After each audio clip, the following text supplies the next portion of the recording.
नमस्कार बंधुरा exam motivation YouTube चैनले तुम्हादेरके आरो एक बार स्वागत। आज के तुम्हारा थाम्बनेल देखे बुझतेई पारछो आज के कम्पिटिटिव एग्जाम एग्जाम ओरिएंटेड किछु कथा किछु विषय आलोचना करब। प्रथमेई दुई तीनटे कथा बोलबो एबं तार संगे करे तुम्हादेर एकटा प्रश्न तोमरा प्रत्येकेई करछो, आमार व्हाट्सঅ্যাপে करछो, आमार कमेंट बक्से करछो, सेई प्रश्नटार उत्तर देबो जेटा हच्छे परीक्षा कि पिछिয়ে যাবে বা পরীক্ষার ডেট কবে। এইটা ডেট কবে ঠিক না, তোমরা পরীক্ষা পিছিয়ে যাবে তোমরা একটা অনুমান করেছো বা তোমাদেরকে কেউ হয়তো খবর দিয়েছে, সেরকম বিষয় আমার কিছু জানা আছে কিনা সেইটা বলবো। তার সঙ্গে করে তোমাদেরকে একটু গাইড করার চেষ্টা করব। কম্পিটিটিভ এক্সাম এখানে লিখেছি কম্পিটিটিভ এক্সাম, তো এই কম্পিটিটিভ এক্সাম বিষয়ে একটু আলোচনা করব। আশা করছি ভিডিওটা তোমাদের উপকার হবে।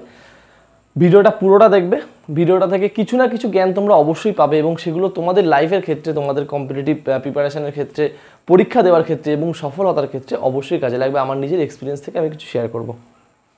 তাহলে চলো ভিডিওটা শুরু করছি। নতুন দর্শক হলে চ্যানেলটিকে সাবস্ক্রাইব করবে আর ভিডিওটা ভালো লাগলে অবশ্যই শেয়ার করবে তোমার বন্ধুদের মাঝে, কেন তারা যারা এই প্রিপারেশনের মাধ্যমে নিজের স্বপ্ন পূরণ করতে চায় তাদেরকে অবশ্যই ছড়িয়ে দেবে। তাহলে চলো ভিডিওটা শুরু করছি। প্রথমেই একটা কথা বলি যে অনেকেই বলছো, তোমাদের প্রচুর প্রশ্ন আসছে যে দাদা পরীক্ষা নাকি পিছিয়ে যাচ্ছে। আমি জানি না তোমরা কোথা থেকে কোন আপডেট পেয়েছো। অনেকেই বলছো দাদা ওবিসির জন্য নাকি পিছিয়ে যাচ্ছে। দেখো কোড অর্ডারটা পুরোটা আমার দেখা নেই, তবে যেটুকু আমি দেখেছি বা যেটুকু মোটামুটি খবরের মারফত, খবরের কাগজ মারফত জানতে পেরেছি, সেখানে এইটুকু বুঝতে পারছি আমি যে সকল নোটিফিকেশান এই অর্ডারের আগে বেরিয়েছিল সেই সকল নোটিফিকেশানে যারা অ্যাপ্লাই করেছে তাদের কোনো রকম সমস্যা হবে না, সেই ওবিসি সার্টিফিকেটে চলবে। ঠিক আছে, যেটুকু আমার জানা আছে, পুরো অর্ডার কপি আমার কাছে নেই এবং এই বিষয়ে বিভিন্ন ভিডিও রয়েছে, তোমরা সেগুলো দেখে নিতে পারো। আমার চ্যানেলে না, অন্যান্য চ্যানেলে রয়েছে। তো এর সঙ্গে কিন্তু কোনো পরীক্ষার সম্পর্ক নেই, এর জন্য পরীক্ষা পিছবে না, এগোবে, এর সঙ্গে কোনো সম্পর্ক নেই। ওবিসি সার্টিফিকেটের সঙ্গে, ওবিসি সমস্যার সঙ্গে পরীক্ষার কোনো রকম সম্পর্ক নেই। তুমি যে ক্যাটাগরিতে অ্যাপ্লাই করেছো, কেউ যদি ওবিসিতে অ্যাপ্লাই করে থাকো, তোমার যদি কার্ড থেকে থাকে সেই ডেটের আগে, তোমার কোনো সমস্যা হবে না। ঠিক আছে, আর বিষয় কী আছে না আছে সেটা পরবর্তী পদক্ষেপ বা কোর্টের বিষয় আছে, সের সঙ্গে আমরা অতটা আলোচনা করবো না। তার সঙ্গে পরীক্ষার কোনো সম্পর্ক নেই, এটা তোমাকে বলতে পারি। এবারে আসি প্রধান বিষয় যেটা অনেকেই প্রশ্ন করো, দাদা আমার অঙ্ক হচ্ছে না, দাদা আমার এই হচ্ছে না। তো সেটা এবার আস্তে আস্তে আমি চেষ্টা করছি, আস্তে আস্তে তোমাদেরকে ক্লাস প্রোভাইড করার চেষ্টা করা হচ্ছে। তো আমি না পারি, কেউ একজন আমার চ্যানেলে এসে তোমাদেরকে ক্লাস করাবে। আশা করছি সেটা খুব শীঘ্রই হবে। একটু সময় লাগবে আমার মোটামুটি সেট আপটা তৈরি করতে, সেটা হয়ে গেলে মোটামুটি পাবে। আর এই বোর্ড, আপাতত এই বোর্ডটা আছে, বোর্ডটা চেষ্টা করা হচ্ছে কিছু একটা তোমাদের চেঞ্জ করার, কারণ এই বোর্ডে যেই দাগটা রয়েছে, দাগটা জানি আমার নিজেরও সমস্যা হয় ভিডিও দেখতে গেলে। তো একটু মানিয়ে নাও, পরবর্তীতে অবশ্যই চেষ্টা করব এটা ঠিকঠাক করে দেবার। তাহলে চলো ভিডিওটা দেখতে লাগো। এবারে হচ্ছে যে কি বলছিলাম, যে আমাদের কম্পিটিটিভ এক্সাম। প্রথম কথা, কম্পিটিটিভ এক্সাম এমন একটা পরীক্ষা যেটাতে কিন্তু তোমার কি হচ্ছে, সেখানে তোমার মধ্যে পাস করার কোনো বিষয় নেই যে আমি অন্যের থেকে কতটা এগিয়ে যাব। কম্পিটিটিভ বিষয়টা এরকম যে কম্পিটিশান, আমার কম্পিটিশান হচ্ছে আমি দুজন মিলে পড়াশুনো করছি, দুজন মিলে দৌড়চ্ছি, দুজন মিলে প্র্যাকটিস করছি। যে আগে থাকবে সে চাকরি পাবে বা সে সফল হবে, পরবর্তী জন সফল হবে না। এবার আগে থাকতে গেলে আমাকে কী করতে হবে? দেখো প্রথম বিষয়, তুমি যে কোনো ক্ষেত্রে, তুমি খেলাধুলোর ক্ষেত্রে দেখো, তুমি তোমার কাজের ক্ষেত্রে দেখো, তুমি তোমার যে কোনো ক্ষেত্রে দেখো, তো প্রথম কাজ হচ্ছে অপোনেন্ট যে থাকবে। তুমি ধরো দুজনের সঙ্গে খেলা হচ্ছে, এটা হচ্ছে তুমি, এটা হচ্ছে সে। ঠিক আছে, এটা হচ্ছে ধরো এটা এক্স, এটা হচ্ছে ওয়াই। এবার ওয়াইকে যদি জিততে হয় তাহলে এক্সকে হারাতে হবে। এক্সকে হারাতে হবে কী করে? দেখো এটা কিন্তু বুঝতে হবে আমাকে। প্রথম হচ্ছে আমার যে গ্রোটা আমাকে ইমপ্রুভ করতে হবে, প্রথম কথা। আর দ্বিতীয় কাজ হচ্ছে কি, এর যে উইক পয়েন্ট যেগুলো রয়েছে সেগুলো আমাকে জানতে হবে। ঠিক আছে, এবার উইক পয়েন্ট, এবার দেখো তোমার সঙ্গে কম্পিটিশন তো দুজনের নয়, তোমার সঙ্গে কম্পিটিশন হচ্ছে লাখ ক্যান্ডিডেট, কোটি ক্যান্ডিডেট, কোটি না হলো লাখ ক্যান্ডিডেট। ঠিক আছে, এবং তুমি যদি কোটিও হতে পারে, তার কারণ তুমি যদি সেন্ট্রাল গভর্নমেন্টের কোনো পরীক্ষা দাও, সেক্ষেত্রে কিন্তু তোমার কোটির মাত্রাটা ছুঁয়ে যায়। ঠিক আছে, সেটা অবশ্যই আছে। এবারে আচ্ছা একটা কথা বলে রাখি, আমি যে কথাগুলো বলছি এটা শুধুমাত্র ইউনিফর্ম জবের জন্য না, সিভিল জবের জন্যও যোগ্য। যারা মনে করছো তোমাদের হাইটটা শর্ট আছে, তোমাদের পুলিশের জব বা সিভিল ডিফেন্সের জব, সাইডের জব হবে না, তোমাদের জন্যও এই ভিডিওটা। ঠিক আছে, এটা হচ্ছে প্রথম আমাকে জানতে হবে যে আমার গ্রো করতে গেলে কী কী করতে হবে এবং অন্যের কোনটা উইক আছে সেই জায়গাটা আমাকে স্ট্রং করতে হবে। এবারে অন্যের উইক কোনটা থাকে, সাধারণভাবে অন্যের উইক কোনটা থাকে, অন্যের উইক থাকে তারা অঙ্কটা রানিং করতে পারে না। ঠিক আছে, মানে অত স্পিডে অঙ্কটা করতে পারে না অন্যরা। ঠিক আছে, দ্বিতীয় হচ্ছে তারা ইংলিশটা অনেকটা এড়িয়ে চলে, তো সেইগুলো আমাকে ইমপ্রুভ করতে হবে। তার সঙ্গে করে আমাকে কিন্তু জিকেটা, যেটা অন্যরাও করে, জিকেটাও পড়তে হবে, রিজনিংটাও করতে হবে। ঠিক আছে, এটা হচ্ছে ফার্স্ট, এটা আমার প্রথম লক্ষ্য থাকবে, এই জায়গাটা আমাকে ইমপ্রুভ করা যে কোনো পরীক্ষার ক্ষেত্রে। আর দ্বিতীয় হচ্ছে পরীক্ষার ক্ষেত্রে কিন্তু সিলেবাস সমান। তুমি যদি এসএসসির কোনো এসএসসি মানে স্টাফ সিলেকশন কমিশন, যেটা সেন্ট্রাল গভর্নমেন্টের চাকরির জন্য হয়, সিজিএল, সিএইচএসএল, এমটিএস, ঠিক আছে, এই পরীক্ষাগুলো হয়, সেই পরীক্ষার সিলেবাস, ডব্লিউবিসিএস এর সিলেবাস একটু চেঞ্জ হলেও মোটামুটি সেম, মানে প্রিলিমসের কথা বলছি, তার সঙ্গে আমাদের ওয়েস্ট বেঙ্গল পুলিশের যে কোনো সিলেবাস, ডব্লিউবিপিআরবি বোর্ডের যে কোনো পরীক্ষার সিলেবাস কিন্তু সেম, ঠিক আছে। একমাত্র ওয়্যারলেস অপারেটর আলাদা, ওয়্যারলেস অপারেটরে তাও তুমি ওয়্যারলেস অপারেটরও কিন্তু কম্পিটিটিভের কোশ্চেন কিন্তু পাবে। যে পরীক্ষাটা হয়েছিল বিগত দিনে সেই পরীক্ষার কোশ্চেন কিন্তু কম্পিটিটিভের কোশ্চেন কিন্তু ছিল। তাহলে মোটামুটি বোঝা গেল সিলেবাস কিন্তু আমাদের সমান। তুমি যে কোনো কম্পিটিটিভ পরীক্ষা দাও, সিলেবাস কিন্তু সমান। তাহলে আমাকে কি করতে হবে? প্রথম কথা হচ্ছে আমাকে কিন্তু কম্পিটিটিভ এক্সাম যে পরীক্ষা দিতে বসছি, এই এক্সামে খুঁটিনাটি আমাকে জানতে হবে যে কোন পরীক্ষা, মানে কোন পরীক্ষাতে কীরকম প্রশ্ন আসে, কোন পরীক্ষাতে ডবল পরীক্ষা আছে, কোনটাতে সিঙ্গেল পরীক্ষা আছে, কোনটাতে ইন্টারভিউ আছে। এই একটা ধারণা তোমাকে অবশ্যই থাকতে হবে। কেন থাকতে হবে? তার কারণ হচ্ছে তুমি যদি পরীক্ষার বিষয় জানতেই না পারো, তোমার যদি ধারণাই না থাকে, তুমি পরীক্ষাটা দেবে কী করে? এই ধারণাটা নেই বলে প্রচুর ছেলেমেয়েরা যারা কিন্তু পরীক্ষাতে প্রিলিমস বের করতে পারে না। এই ধারণাটা তোমাকে নিতে হবে যে কোন পরীক্ষা দিচ্ছি, সেই পরীক্ষার বিষয়টা কী আছে, সেই পরীক্ষাতে কী কী আছে, সেই পরীক্ষাতে কীভাবে কী হয়। এবারে এটা হচ্ছে কি তোমাকে মোটামুটি জেনে নিতে হবে। এবার আর্টু ডিটেলসে চলে যাবো। আর্টু ডিটেলসে যেতে গেলে বলতে হবে যে আচ্ছা, প্রতি বছর তো প্রচুর ছেলেমেয়ে পরীক্ষা দেয়, তাহলেও প্রতি বছর কিন্তু চাকরি অনেকে পাচ্ছে না। যারা ধরো আমার দেখা অনেকেই রয়েছে, ধরো এরকম 2015 সাল থেকে তারা পরীক্ষা দিচ্ছে, ঠিক আছে, এখন হচ্ছে 2024, প্রায় 10 বছরের কাছাকাছি, 9 বছর কমপ্লিট হয়ে গেল, সে কিন্তু এখনও চাকরি পায়নি। এরকম উদাহরণ রয়েছে এবং সে কিন্তু প্রচুর পরিমাণ অনলাইন ক্লাস করে, ঠিক আছে, এবং একটা পরিচিত মুখ বলতে তার অনলাইনে কমেন্ট পরিচিত, প্রচুর পরীক্ষা দেয়, ভালো স্কোর করে, কিন্তু গিয়ে তোমার ফাইনাল যে পরীক্ষাটা, চাকরির পরীক্ষাতে কিছু করতে পারছে না। তাহলে এই ছেলেটা কেন পাচ্ছে না? ইভেন তোমাকে একটা জিনিস দেখাচ্ছি, তুমি এই যে ছেলেটা দেখছি এরা পাচ্ছে না, কিন্তু তুমি এমন অনেক ছেলে দেখতে পাবে যারা ধরো যে আমি নয় কনস্টেবলের চাকরি পেয়েছে একবারে, কিন্তু অনেক ছেলে মেয়ে দেখতে পাবে তারা এই 2023 যে তোমার সাব ইন্সপেক্টরের পরীক্ষা হয়েছে সেটা ক্লিয়ার করে দিয়েছে, সিজিএল ক্লিয়ার করে দিয়েছে, তারা কিন্তু একবারে ক্লিয়ার করে দিচ্ছে। তারা ক্লিয়ারটা করছে কী করে? তাহলে এদের দুজনের মধ্যে তফাৎটা কোথায়? তফাৎটা কোথায়? যেটা আমি নিজের ক্ষেত্রে এক্সপিরিয়েন্স থেকে বলছি, কারণ আমি এইগুলো অ্যানালাইসিস করি। কেন করি? আমাকেও তো এই জায়গাটা আমাকে পেতে হয়নি, কিন্তু এই জায়গাটাও আমি পাইনি। আমি এই জায়গাটা যেমন পাইনি, আমি কিন্তু এই জায়গাটাও পাইনি। আমি কিন্তু একবারে ধরো সাব ইন্সপেক্টর, একবারে ধরো সিজিএল, এগুলো কিন্তু ক্র্যাক করতে পারছি না, ঠিক আছে। সেটাও আমাকে দেখতে হবে। তাহলে আমি যখন এটা নয়, আমাকে তাহলে এটাও তো আমি নয়, তাহলে আমাকে এটাও তো যেতে হবে। এবার সেই জন্য আমি আমার থিঙ্কিং থেকে বলছি, তুমি এর থেকে ভালো থিঙ্কিং তোমার থাকতেই পারে, তুমি এর থেকে অনেক কিছু বেটার জানতে পারো, তোমার নিজের অনেক রকম এক্সপিরিয়েন্স থাকতে পারে। তো আমি আমার থেকে বলছি, দেখো ভালো করে বুঝবে। আমি তোমাকে প্রথমে এই জায়গাটা বলছি, এই জায়গাটা প্রচুর ছেলে মেয়ে থাকে, তারা কিন্তু পরীক্ষা দিচ্ছে কিন্তু তারা চাকরি পাচ্ছে না, এবং চাকরি না পেয়ে তারা কিন্তু কী করছে, যে দোষ দিচ্ছে, যে বিভিন্ন রকম দোষ দিচ্ছে, এর জন্য চাকরি হচ্ছে না, ওর জন্য চাকরি হচ্ছে না, ঠিক আছে। একটু জল খেয়ে নিই। তো এরকম গল্প দিচ্ছে। তো একটা কথাই বলবো যে কে কি মানে তোমাকে অজুহাত দিচ্ছে, সেই অজুহাতের দিকে যাবে না। এরা পাচ্ছে না তার কারণ একটাই কারণ, এদের পদ্ধতি ঠিক নয়। কারণ এরা শুধুমাত্র, আমি আবারও বলছি, এরা শুধুমাত্র, তুমি এর 90% ক্যান্ডিডেট দেখবে তারা জিকে ছাড়া কিছু পড়ে না, তারা শুধুমাত্র জিকেই করে। শুধুমাত্র জিকে করলে জীবনে চাকরি পাবে না, শুধুমাত্র জিকে করছে। আর এখন হালই হয়তো তারা ম্যাথটা করছে, কিন্তু জিকে আর ম্যাথ করে শুধুমাত্র চাকরি হবে না, তোমাকে রিজনিং করতে হবে, মানে জিআই করতে হবে। আমি আড়াই লিখলাম রিজনিং, তোমাকে সঙ্গে করে তোমাকে কিন্তু ইংলিশটাও করতে হবে। তো এই সব কটা মিলিয়ে তোমাকে কিন্তু চাকরিটা দেবে, তোমাকে একটা সাবজেক্ট চাকরি পাওয়াবে না, বোঝা গেল? তো তোমাকে কিন্তু এই জায়গাটার প্রথম কারণ হচ্ছে তারা জিকে ছাড়া কিছু করে না। দ্বিতীয় কারণ হচ্ছে এটা সব পরিবারই হয় যে তার আর্থিক অবস্থা খারাপ হয়ে যাচ্ছে। তো আর্থিক অবস্থা খারাপের জন্য তাকে একটা যে কোনো কাজ করতে হচ্ছে, তো সেই কাজ করার জন্য তার কিন্তু একটু সমস্যা হচ্ছে, যার ফলে সে কিন্তু পড়াশোনাতে সময় দিতে পারছে না। তো এটা একটা কারণ হচ্ছে। আর একটা কারণ হচ্ছে অনেকে জানেই না যে চাকরি পেতে গেলে আমাকে কি পরীক্ষা দিতে হয়। পরীক্ষার ফর্ম বেরোচ্ছে, পরীক্ষার ফর্ম ফিল আপ করে বসে থাকছি, যখন যাচ্ছি মনে করছে যেমন লটারি। আমিও এককালে মনে করতাম যে সরকারি চাকরি মনে হয় লটারি, কিন্তু পরবর্তীতে জানতে পারলাম না, সরকারি চাকরি লটারি নয়। সরকারি চাকরি হচ্ছে তোমার একটা পরিশ্রম, তোমার একটা মানে সফলতা, যেই পরিশ্রমের পরেই সফলতা আছে, এবং তোমার লড়াই, তোমার জেদ যে আমাকে করতে হবে, এইটা হচ্ছে সরকারি চাকরি। তার জন্য কি তোমাকে এই লটারি বিষয়ে ভাবলে হবে না, তোমাকে লক্ষ্য রাখতে হবে যে হ্যাঁ আমাকে পেতে হবে, আমাকে সেইভাবে সেই পদ্ধতিতে পড়তে হবে। এবারে মোটামুটি বইপত্র বিভিন্ন নাম আমি বলে দিয়েছি, আর সেই ভিডিওতে যাচ্ছি না। যদি তোমাদের দরকার হয় অবশ্যই ডিসক্রিপশনে বিভিন্ন লিঙ্ক থাকবে, তোমরা ভিডিও দেখে নিও, বিভিন্ন রকম বইটি সমস্ত কিছু বলে দিয়েছি, তো সেগুলো দেখে নিও। মেন তোমার হচ্ছে যেটা বললাম যে এদের ফল্টের কারণ হচ্ছে এই একটা আর এটা একটা। এরা পাচ্ছে কী করে, আমি এটা আমাদের অনেক বন্ধুবান্ধব আছে যারা কিন্তু মানে প্রথম ধাপেই কিন্তু তারা অনেক সাকসেস পেয়েছে। তো এইটা তাদের সঙ্গে কথা বলে যে বিষয়টা জানতে পারলাম, তাদের একটাই কথা যে বিভিন্ন 2-3 জন বন্ধু আছে যারা কিন্তু ভালো ভালো জায়গায় চাকরি করছে, চাকরি পেয়েছে, কেউ ট্রেনিং করছে, কেউ চাকরি করছে। তো তাদের একটাই কথা হচ্ছে যে তাদের একটাই কথা, 1 মিনিট এটা মুছে ফেলি। তাদের একটাই কথা যে খুঁটে খেতে হবে। এবারে তাহলে খুঁটে খাবো কী করে? আমার কথা হচ্ছে খুঁটে খাবো কী করে, কারণ সে তো বলছে খুঁটে খাবে, ঠিক আছে, যে ধরো একবারে যে চাকরি পেয়েছে, খুঁটে খেতে হবে মানে ওর কথা, তাদের কথা হচ্ছে যে তুমি টিচারের কাছে পড়ো, তুমি যে কোনো XYZ টিচারের কাছে পড়ো বা যে কোনো অ্যাপের মাধ্যমে পড়ো, তোমার ইচ্ছে, তুমি যে কোনো জায়গায় পড়ছো, কিন্তু শুধুমাত্র ওই টিচার মানে পার্টিকুলার যে টিচার তুমি যাচ্ছ সেই টিচারকে ফলো করলে হবে না।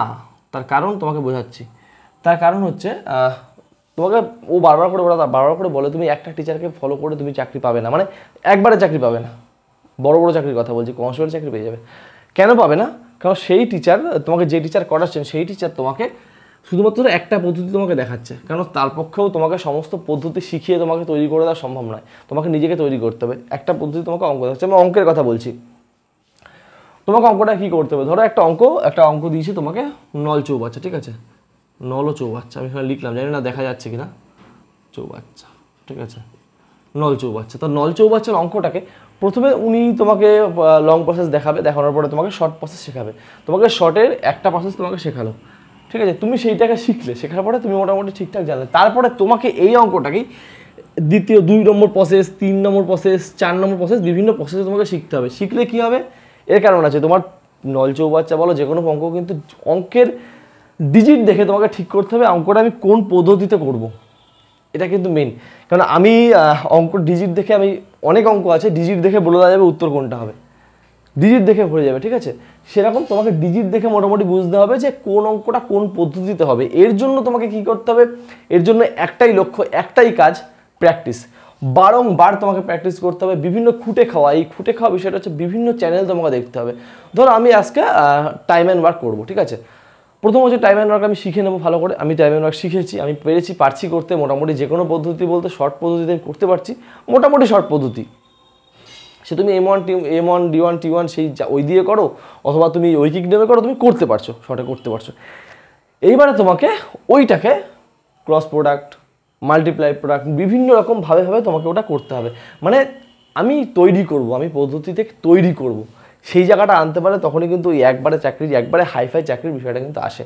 তো আমি আবারও বলছি, তোমাকে নিজেকে খাটতে হবে, নিজেকে বিভিন্ন রকম ভিডিও। দেখো জিকের কথা বলি, দেখো জিকে আমরা জিকে কীরকম দেখি, আমরা জিকে দেখি কি, যে ধরো একটা আধ ঘন্টা একটা ভিডিও দেখছি, আধ ঘন্টার ভিডিওটার মধ্যে তোমাকে বিভিন্ন রকম MCQ করাচ্ছে বা সেই জায়গাটা বলে দিচ্ছে।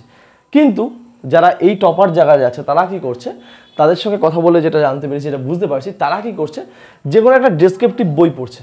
কিরম পড়ছে, ধরো একটা ডেসক্রিপটিভ বই কিনছে, জীবন মুখোপাধ্যায়ের ইতিহাস, আমি প্রমোট করছি না, আমার জাস্ট উদাহরণ দিচ্ছি, ঠিক আছে, তুমি অন্য কোনো যে কোনো বই পড়তে পারো। ইতিহাস বইটার ধরো মোঘল যুগ, সে মোঘল যুগটা টোটাল পড়ছে এবং ক্যালেন্ডার ওয়াইজ পড়ছে। ক্যালেন্ডার ওয়াইজ মানে কি, অনেকে জানো অনেকে জানো না। ক্যালেন্ডার ওয়াইজ মানে হচ্ছে মোঘল যুগের সূচনা থেকে মোঘল যুগের সমাপ্ত, মানে শেষ হয়ে গেল, সেই জায়গা শুরু করছে। এবং মোঘল যুগের আগে মোঘল যুগটা কী করে ভারতবর্ষে আসলো, ঠিক আছে, এটা অনেকেই মানে এটা গল্পের ছলে তোমাকে পড়তে হবে। মোঘল যুগ কী করে ভারতবর্ষে আসলো, কী করে কোন মানে রাজা মারা গেলেন, ঠিক আছে, কে সিঁড়ি থেকে পড়ে মারা গেলেন, সে কী করলেন, ঠিক আছে, এরকম গল্পের ছলে করে তারা কিন্তু পড়ছে এবং তারা কিন্তু বিভিন্ন রকম ভিডিও দেখছে যেগুলো কিন্তু গল্পের ছলে করা আছে। তো সেই ভিডিওগুলো দেখছে এবং তারা কিন্তু সেই জায়গাটা যখন ইমপ্রুভ করতে পারছে, তাদের কাছে ইতিহাসের ওই মোঘল যুগের যে চ্যাপ্টারটা না একদম ইজি হয়ে যাচ্ছে। তাদেরকে যেখান থেকেই যে প্রশ্ন করছে তারা কিন্তু বলতে পারছে, ইভেন তারা সালও বলতে পারছে। তার কারণ হচ্ছে তারা গল্পের ছলে ক্যালেন্ডার ওয়াইজ ক্রোনোকালি বিষয়টা পড়ছে, ঠিক আছে, ক্রোনোলজিক্যালি বিষয়টা পড়ছে। তো এই ক্রোনোলজিক্যালি পড়লে কি হচ্ছে যে তোমার পুরো একদম সালটা মনে থাকে, সালটা না মনে থাকলেও বিষয়টা কী হয়, তোমাকে বললো যে পানিপথের প্রথম যুদ্ধ কবে হয়েছিল, এবার তোমার মাথায় রয়েছে পানিপথের প্রথম যুদ্ধ কে করেছিল, বাবর করেছিল, ঠিক আছে, তাহলে পানিপথের প্রথম যুদ্ধ বাবর যখন করেছিল, বাবরের ইয়ারটা তার মাথায় আসছে যে হ্যাঁ অমুক ইয়ারে, 1526 থেকে মনে আসছে। তা এবার সেখানে অপশানে দেখবে তুমি তার কাছাকাছি সাল, ওই একটা সাল থাকবে, তার পাশে অন্য সাল থাকবে, মোটামুটি একটা ধারণা করে মোটামুটি একটা জায়গাতে চলে আসবে এই সালটা। এবার একটু পড়া থাকলে মোটামুটি সালটা মেরে দিতে পারবে, ঠিক আছে। আর বারবার করে যখন পড়বে না তুমি অটোমেটিকলি সালটা জেনে যাবে। এইভাবেই ঠিকমাত্র ইতিহাস যেভাবে হলো সেভাবে সায়েন্সের বিভিন্ন জায়গাতে, তারপরে তোমার ওই ভূগোলের বিভিন্ন জায়গা তোমাকে মোটামুটি তুমি কভার করতে পারবে, খুব একটা সমস্যা হবে না। তো এটা হচ্ছে সেই আমি কথা বলে এবং এদের কাছে শুনে আমি সবসময় শিখি। তুমি তার কাছ থেকে শিখবে যে এখন একজন অ্যাসপিরেন্ট, তুমি তার কাছ থেকে শিখবে যে এখন লড়াইটা করছে। তুমি যদি এখন পুরোনো দিনে যে ধরো চাকরি পেয়েছে 10 বছর আগে, তার কাছে গিয়ে খবর নাও, সে ভাই সেইভাবে কিছু বলতে পারবে না। কেন কি বলতো, সে সেই জায়গাটার থেকে ডিটাচড হয়ে গেছে। হ্যাঁ, হয়তো সে পড়াচ্ছেন সে হয়তো বলতে পারছে, কিন্তু যে ডিটাচড হয়ে গেছে তার এক্সপিরিয়েন্স, তোমার এক্সপিরিয়েন্স আলাদা। তার এক্সপিরিয়েন্সের সময়, তার সময় কম্পিটিশান, তোমার সময় কম্পিটিশান আলাদা। তার সময় যারা পরীক্ষা দিত এখন পরীক্ষা দেয় অন্য টাইপের ছেলেপেলে। তখনকার দিনে চাকরি করতে হয়, একটা চাকরি করছে, অনেকে চাকরি না করে অন্য কিছু করতো, ঠিক আছে। গ্র্যাজুয়েশন কমপ্লিট করে মনে করতো ঠিক আছে এবার চাকরির জন্য পড়ি, অনেকে পড়ে, অনেকে অন্য কাজ করতো। কিন্তু এখন এই কোভিডের পরে কিন্তু কম্পিটিটিভ বিষয়টা কিন্তু সারা ভারতবর্ষ জুড়ে একটা বিস্তর একটা কিন্তু প্রবল একটা চেঞ্জ হয়েছে, নবজাগরণ বলতে পারো। তুমি দেখবে, তুমি একটা জিনিস খেয়াল করে দেখবে যে এখন কিন্তু প্রচুর জায়গাতে, তুমি বিহার একটা আমরা যে 2011 সালের সেন্সেক্স অনুযায়ী পড়ি যে সবচেয়ে শিক্ষার দিক থেকে সবচেয়ে কম, মানে সবচেয়ে শিক্ষার হার কোন রাজ্যে, আমরা জানি বিহার। কিন্তু তুমি যত আইপিএস ইউপিএসসি ক্লিয়ার করছে কিন্তু বিহার থেকে। কেন করছে বলো তো? কারণ তারা কিন্তু প্রথম কথা ভাষার একটা ব্যাপার আছে যে তারা ইংলিশ হিন্দি বিষয়টাতে পড়ছে, এবং তাদের ওখানে বিভিন্ন রকম স্যার যারা তৈরি হয়েছেন, প্রথমত খান স্যারের নাম তোমরা সকলেই জানো, বিভিন্ন স্যার তৈরি হয়েছেন যারা কিন্তু এই জায়গাটা তৈরি করছেন যে হ্যাঁ তোমাকে ভাই পড়তে হবে, পড়ে তুমি সফলতা পাবে। ওরা চোখে আঙুল দিয়ে দেখিয়ে দিচ্ছে যে দেখো এই ছেলেটা পেরেছে করতে, এই ছেলেটা এইভাবে এইখান থেকে উঠে এসেছে, এখান থেকে পেরেছে করে। তোমার 12 ফেল আইপিএস অফিসার দেখেছো, তো তারা উঠে আসছে নিচের থেকে, তো সেটা দেখাচ্ছে যে হ্যাঁ হয়। আগেকার দিন এই জিনিসটা ছিল না। আগেকার দিনে আমরা জানতে পারতাম যে চাকরি কীভাবে পাচ্ছে না পাচ্ছে, যে পাচ্ছে সে পাচ্ছে, তার পরিবার পেয়ে যাচ্ছে, যে পাচ্ছে না সে পাচ্ছে না। কিন্তু এখন এই মিডিয়া মারফত, এখন এই ভিডিও মারফত, এখন বিভিন্নভাবে কিন্তু আমরা জানতে পারছি যে অমুকভাবে চাকরি পাচ্ছে। প্রচুর দিল্লি পুলিশের কনস্টেবল যারা কিন্তু আইপিএস ক্লিয়ার করছে, আইপিএস অফিসার হচ্ছে কনস্টেবল থেকে, ঠিক আছে। তুমি বিভিন্ন জায়গাতে আছে, তো তারা কিন্তু আমরা জানতে পারছি হ্যাঁ জিনিসটা যতটা সোজা শুনতে মনে হচ্ছে যে কনস্টেবল থেকে আইপিএস অফিসার হচ্ছে, অতটা সোজা কিন্তু নয়। তার কিন্তু লড়াইটা কতটা কঠিন যে চাকরি করে সে জানে, যে চাকরি করার পরে সময় করে প্রিপারেশান নেওয়া, পড়াশুনো করা কতটা কঠিন, তুমি সময়ই পাবে না। যারা চাকরি করে তারা জানো, তারা তোমরা সময়ই পাবে না। বই খুলে যে আমি একটু দেখবো সময় পাবে না। সারাদিন ডিউটি করার পরে যখন বেড়াকে যাবে গিয়ে তোমার শুয়ে পড়তে হবে, তোমার ভালো লাগবে না বই দেখার, ঠিক আছে। বই দেখার বা কিছু ভালো লাগবে না, মোবাইল একটু ঘাটবে, ঘুমিয়ে পড়বে, মোবাইল ঘাটতে পর্যন্ত ইচ্ছা করবে না। তো এই বিভিন্ন রকম সমস্যা থাকবে, তো সেই সমস্যাটাও তোমাকে চেঞ্জ করতে হবে। তোমাকে যাই হোক ওসব চাকরি পেলে দেখা যাবে। তো যাই হোক, যেটা বলছিলাম যে এখন ভারতবর্ষে একটা নবজাগরণ হয়েছে, শুধু ভারতবর্ষে না, পশ্চিমবঙ্গ তার মধ্যেই পড়ছে। পশ্চিমবঙ্গতেও প্রচুর এখন কম্পিটিশান বাড়ছে, এখন প্রচুর ছেলেমেয়ে কিন্তু চাকরির জন্য প্রিপারেশন, চাকরির জন্য পড়ছে। আর একটা কথা হচ্ছে, আগেকার দিনে সবাই মোটামুটি পড়াশোনা করার পরে স্কুল মাস্টারের চাকরিটা করতো, কিন্তু এখন না, স্কুল মাস্টারের থেকে অন্যান্য চাকরিতে ঝোঁকটা বেশি বাড়ছে। নাম থাকছে, ইউনিফর্ম জবেও একটা কিন্তু ঝোঁক থাকছে। তো সেই জন্য কিন্তু তোমার একটু লড়াইটা কঠিন হয়ে গেছে, কম্পিটিশান বেশি হয়ে গেছে, এবং প্রচুর শিক্ষিত ছেলেমেয়ে কিন্তু চাকরির কম্পিটিশানে বেশি এখন লড়াই করছে। আর এখন তুমি দেখবে প্রত্যেকে, তুমি একটা ভালো ছেলে ধরো যে WBCS ক্লিয়ার করার মতন ক্ষমতা রাখে, সে কিন্তু কনস্টেবলের প্রিলিমস পরীক্ষাটা দিচ্ছে। তার কারণ বলো তো কি? তার কারণটা সে ওই পরীক্ষাটার মধ্যে থাকতে চাইছে, সে প্র্যাকটিসের মধ্যে থাকতে চাইছে। প্রচুর ছেলেগুলো করছে, তাই জন্য কিন্তু কম্পিটিশান খুব কম্পিটিশান হয়। সেই জন্য তোমাকে কিন্তু সেইভাবে লড়াইটা করতে হবে। আশা করি বোঝাতে পারলাম যে কি বলতে চাইছি, কীভাবে কী করতে হবে। আমি জানি অনেকে বুঝতে পারছো না, অনেকের সমস্যা হচ্ছে, কোনো রকম প্রশ্নের সমস্যা হচ্ছে, কোনো কিছু হচ্ছে। আমি আগেও বলেছি আমি টুকটাক হেল্প করার চেষ্টা করি। দেখো সবাইকে তো হেল্প করা সম্ভব হয় না আমার পক্ষে, যে কারোর কিছু সমস্যা হলে আমি চেষ্টা করি টুকটাক কিছু করার। সব গ্রুপে আমি ভিডিও করে পাবলিক করারও পক্ষপাতী নেই। জাস্ট কেন বললাম, তোমার যদি খুব সমস্যা হয় তবেই তুমি জানিও যে দাদা আমার এই সমস্যা হচ্ছে, আমার এই দরকার। আমি যতটা পারবো ভাই চেষ্টা করবো তোমাকে সাহায্য করার। কিন্তু এটা বলা মানে তোমার ধরো সেই ক্ষমতা রয়েছে জিনিসটা ব্যবহার করা, জিনিসটা কেনার, তুমি তারপর আমাকে বলছো, এতে কী বলো তো, আমি তোমাকে হয়তো দিলাম বা আমি চেষ্টা করলাম তোমার কাছে দেওয়ার বা কিছু করলাম, কিন্তু যার সত্যিকারের দরকার সে হয়তো পেলো না, ঠিক আছে। কারণ সবাইকে দেওয়া সম্ভব হয় না। তো চেষ্টা করবো আমি তোমাদের পাশে থাকার। তোমাদের যদি সমস্যা হয়, কোনো রকম সমস্যা হয়, তো অবশ্যই জানাতে পারো, দাদা হিসেবে বলতে পারো। আমি না পারি কোনো রকম সলিউশন দেবো যে এইটা করতে হবে, না পারি তোমাকে হেল্প করবো যে এইটা করে আমি করেছিলাম, ঠিক আছে। সবসময় আর্থিকভাবে হেল্প করা সম্ভব হয় না, কিছু কারণে হয়তো করতে পারবো না, ধরো সবাইকে তো চেষ্টা করা, সবাইকে হেল্প করা সম্ভব হয় না আর্থিকভাবে, ঠিক আছে কিন্তু তাকে সৎ বুদ্ধিটা দিতে পারবো, ঠিক আছে, যে এইটা করতে হবে। আর যদি আর্থিকভাবে হেল্প করতে পারি অবশ্যই চেষ্টা করবো করার। আমি অনেকে আমি আর পাবলিকলি বলছি না, তো মোটামুটি যারা আছো গ্রুপ ভিডিও দেখছো অনেকেই জানো, যাই হোক সেটা গেল সেই কথা। তো এবং আমি চাইবো যারা আমাদের সঙ্গে চাকরি পেয়েছে, যারা ভিডিও করছে, অনেকে আমার ভিডিও দেখো যারা চাকরি পেয়েছো, আমাদের সঙ্গে চাকরি করছে, আমাদের ব্যাচম্যান রয়েছে বা আমার সিনিয়র রয়েছে, তোমরাও এই জিনিসটা করো। কারণ তোমার একটু হেল্প যদি একটা গরিব ছেলে যদি চাকরি পায়, তো মানে তুমি একজনকে হেল্প করো, তোমার সবাইকে করার দরকার নেই, সবাইকে করা সম্ভব হয় না। তো সেই জন্য যদি একজনকে হেল্প করতে পারো অবশ্যই করো, কারণ সে যখন চাকরি পাবে সে হয়তো সেই জায়গাটা তোমাকে মনে রাখবে, সে হয়তো নিশ্চয়ই ভবিষ্যতে সেও কাউকে হেল্প করবে এবং সে কিন্তু সৎ থাকবে যে না আমি হেল্প পেয়েছিলাম মানে আমি হেল্প করব। তো এই জায়গাটা কিন্তু তুমি রেখো। যে চাকরি এখন যারা চাকরি পাচ্ছ, চাকরি পাবে ভবিষ্যতে, যারা ভিডিওটা দেখছো তাদেরকেও বলছে কথাটা, যে যেভাবেই হোক যখন চাকরি পাবে নিশ্চয়ই কারোর পাশে দাঁড়ানোর চেষ্টা করবে। সবার পাশে দাঁড়াতে পারবে না, সম্ভব হয় না, একজন হলেও একজনের পাশে দাঁড়াবে, এবং সেই যখন চাকরি হবে সে আর একজনের পাশে দাঁড়াবে। তো এইভাবে কিন্তু রোটেশন ওয়াইজ চলতে থাকবে। হ্যাঁ, সেই ওই বইটার মতন, বইটার নাম মনে নেই, সেই তুমি তিনজনকে হেল্প করবে, সেই তিনজনকে বলে দেবে যে থ্যাংক ইউ বলবে না তুমি, অন্য তিনজনকে হেল্প করবে, ওইটার নাম থ্যাংক ইউ নাকি এটা হবে মনে নেই, সেই তিনজনকে হেল্প করবে, এই করে করে রোটেশন ওয়াইজ চলবে। তো সেটা একটা করা যেতে পারে, সেটা একটা ভালো প্রয়াস। তো এই মোটামুটি প্রিপারেশনের মধ্যে থাকো। আর যারা গ্রামের দিকে আছো ভালোই আছো তোমরা, ঠান্ডা বলতে তোমরা গাছগাছালি পরিবেশের মধ্যে আছো, শহর অঞ্চলে তো গাছগাছালি পুরো একদম শেষের দিকে। তো যাই হোক চেষ্টা করে গাছটা অবশ্যই লাগাতে, কেন 5ই জুন বিশ্ব পরিবেশ দিবস গেল, একটু গাছ টাছ লাগাও যাতে পরিবেশটা ঠিক থাকে, একটু তোমার নিজের অনুযায়ী চেষ্টা করো, টুকটাক গাছ লাগানো। গ্রামের দিকে তো গাছ লাগানোর জায়গা হোটেল রয়েছে, তুমি গাছ লাগাতেই পারবে, কিন্তু শহরের অঞ্চলে সেটা খুবই কম, জায়গা পাওয়া যায় না, ঠিক আছে। টবে গাছ লাগানো আর মাটিতে গাছ লাগানো আকাশ পাতাল তফাৎ। চেষ্টা করবে মাটিতে লাগানো, যদি মাটিতে জায়গা না থাকে তখন টবে লাগাতে হবে।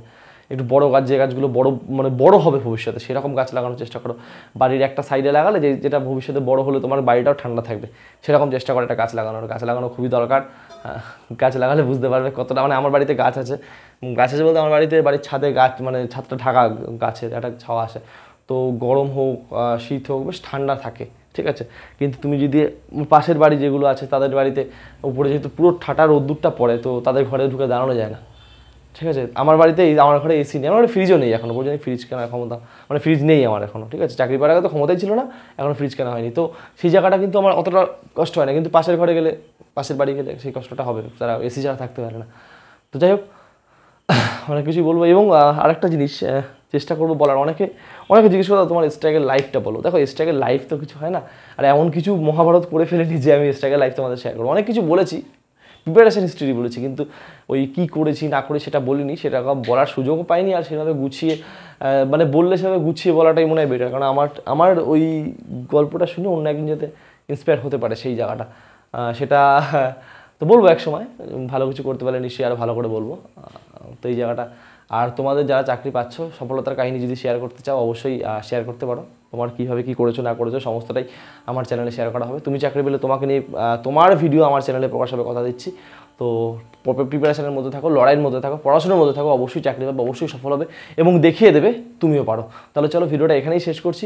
আর যদি কোনো রকম প্রশ্ন থাকে, কোনো কিছু বলার থাকে, কমেন্ট বক্স খোলা আছে, হোয়াটসঅ্যাপ নাম্বার দেওয়া আছে, ইভেন আমার ফেসবুক আইডির লিঙ্কও দেওয়া আছে, তো ডাইরেক্ট মেসেজও করতে পারো, ঠিক আছে। যেটা ইচ্ছে সেভাবে কন্ট্যাক্ট করতে পারো, কোনো রকম সমস্যা নেই। আমি চেষ্টা করবো রিপ্লাই দেওয়ার, সময় না পেলে মেসেজ থাকবে, পরে আমি দেখে রিপ্লাই দেবো, কোনো সমস্যা নেই, রিপ্লাই আমি অবশ্যই দেবো। তো এটুকুই থাকলো, ভালো থেকো, সুস্থ থেকো, নিজের খেয়াল রাখো, পরিবারের খেয়াল রাখো, আর অবশ্যই মোটিভেটেড থেকো। জয় হিন্দ।